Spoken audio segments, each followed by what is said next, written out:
Grandview head coach Mike Woodley joining us now before the contest with William Penn on Saturday. The Iowa Wesleyan win this past Saturday gets you to a school record tying 8 wins. You matched the win total from 09 and last year, and I know it'd be a big feather in your hat to get William Penn this Saturday and make it 9. Well, that's the goal right now, Jeff. We have put ourselves in a great position right now going into the last weekend to play for the conference championship, and we couldn't be sitting any better, really. Quick start against Iowa Wesleyan last Saturday, 21 points in the first quarter. That's always going to get you. That's always going to mean success usually. Well, we haven't had many of them fast starts, and it was nice to get off to a good start like that, and kind of set the stage, get that momentum going. Because once you get that momentum going like that, it's hard to stop, and our kids really dug in and got after it after that first quarter. 3 different players each scored a touchdown on the ground. Of course, Jared had a nice day with 3 touchdowns, Jared Scruggs, and then Charlie Badgett with 2 more, and Garrett Fulbright got the one at the end. Well, we've had some difficulty hanging on to the ball, and we're always going to run, at least a minimum of 2 and maybe 3 running backs in the course of a game. And those guys are all pretty even, and the guy that can hang on to the ball, and Charles coughed one up a little bit there right on the goal line on that first touchdown that he had right before that. And we've been on those kids and have emphasized it, and we got to have better ball security out of those running backs. As far as balance goes, you have to be pleased the way you ran the ball and threw the ball Saturday. Well, Jeff, that would be the plan that we would like to see every weekend. I'll be honest with you. We might have gotten a little conservative in that St. Francis game. We probably did, where we didn't throw the ball much around in the second half, and we got off to that 23-zip lead. And and talking to our offensive staff, we need to have that balance where we can throw it and run it, mix it up, keep the defense guessing a little bit, and I think we did a really good job of that Saturday. What about the pattern with the rotation of the quarterbacks? Derek got the majority of the snaps, but then you threw Dorian in there from time to time. Is there any plan or style that you use to work those 2 guys in, or just kind of a feel thing? There's really not a real plan, let's put it that way, because Dorian can throw and pass the football also.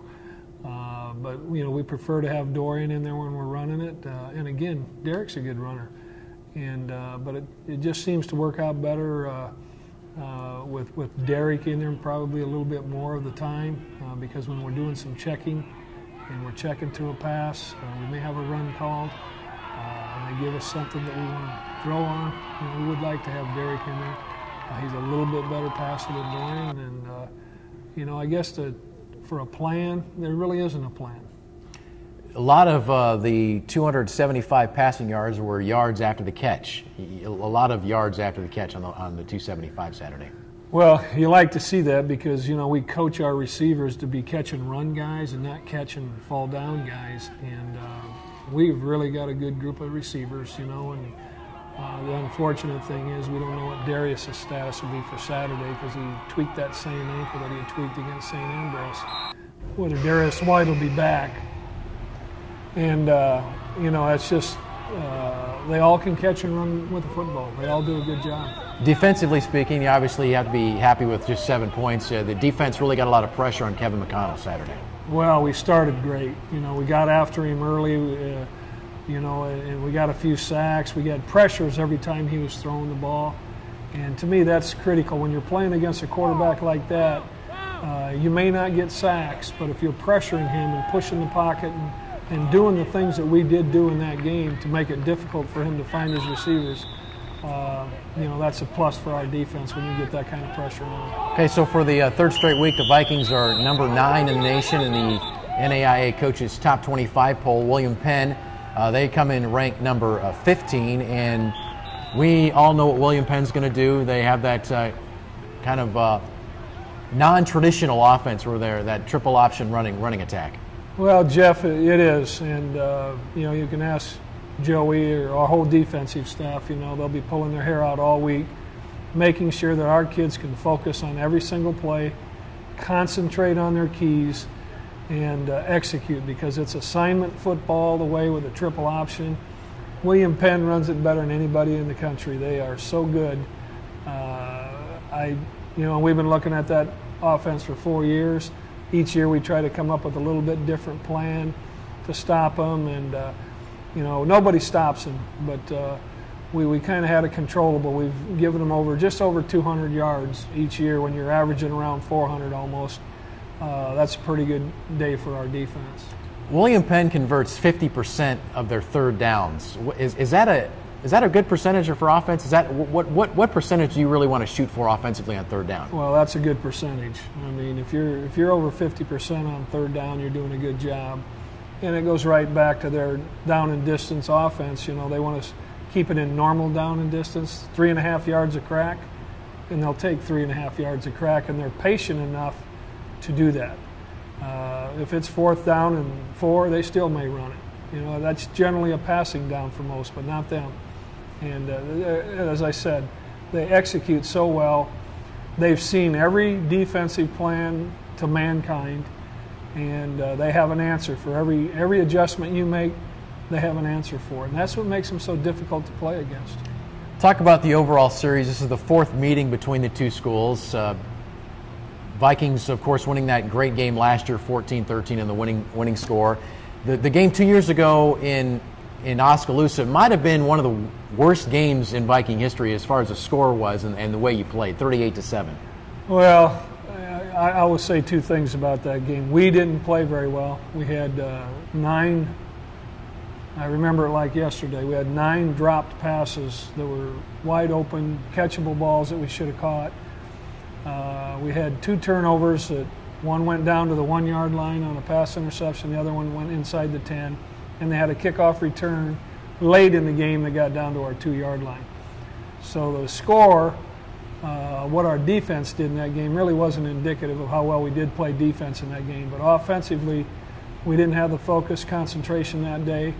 And you said it, that's probably the worst defeat we've had in the last 4 years. And it wasn't fun. And then, of course, the first game in 2009 was the 17-17 game, and William Penn's lining up for a potential game-winning field goal, and E.J. Peterson gets his paw on it, and Brandon Howard picks it up and scores a touchdown. Well, you couldn't script that any better. I mean, it was an unbelievable play. E.J. blocks the ball right up the middle, and Brandon's got the state of mind to pick it up and scoop it and score. It's something we practice a lot, scoop and score. And thank God it was Brandon, because he was the fastest guy on our team, and their kid had an angle, and he outran him, and obviously that result was a touchdown and a huge, huge win for us, because that was really every William Penn team we've played has been in playoff contention, and their losses to us have been pretty costly. And the rivalry is shaping up into a good rivalry.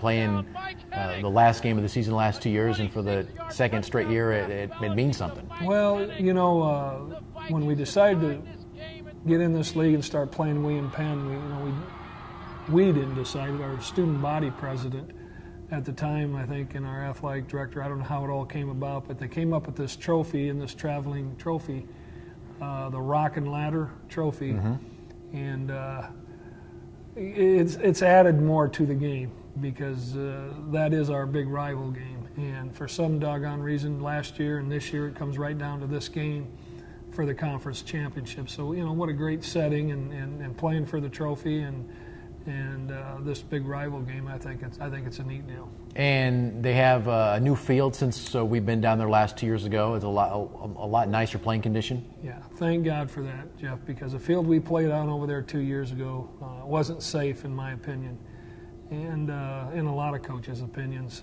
It's not a very good field. And they got a real nice stadium over at William Penn now, real field turf just like we have. And the setting will be great. Weather, won't be any condition to worry about as far as the field goes. And quickly, how about the injury situation heading into the game? Well, I think we're in good shape. It's day by day with Darius White right now, our receiver. He felt 100% better on Sunday, the day after the game, and was walking around. And yesterday at practice, he was walking around. So there might be an outside chance, but he's the only one of real significance other than the injuries we had, a long time ago. But other guys have filled in and have done a tremendous job, and It's why we've been successful with the depth in our team and the injuries we've overcome this year in the O-line and in the secondary in particular. These other kids have done a tremendous job. All right, Mike, let's bring home another championship. We'd sure like to do that, Jeff. All right, you got it. That's Grandview head football coach Mike Woodley. Number 9, Grandview. At number 15, William Penn on Saturday.